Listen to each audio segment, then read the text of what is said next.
അലിഫിന്റെ പൊരുളായ നാഥനല്ലാഹു ഞങ്ങൾക്ക് തുണയാകണേ.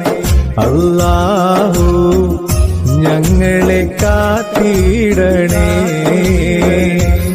കാരുണ്യക്കടലായ നാഥനല്ലാഹു ഞങ്ങൾക്ക് കനിഞ്ഞിടണേ.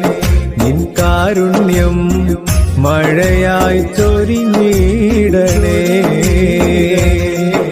പാപികളാകും ഞങ്ങൾക്കെല്ലാം നേർവഴി നൽകണേ. ഇരുളണയുമ്പോൾ കൈത്തിരിയായി നീ മുന്നിൽ തൂക്കണേ. നിന്നാമങ്ങൾ വാഴ്ത്തിയിടാനായി തൗഫീഖേകല്ലാ, ഭാഗ്യം നൽകല്ലാ. യാ റഹീമല്ലാ, യാ റസാഖല്ലാ, യാ റഫീഖല്ലാ.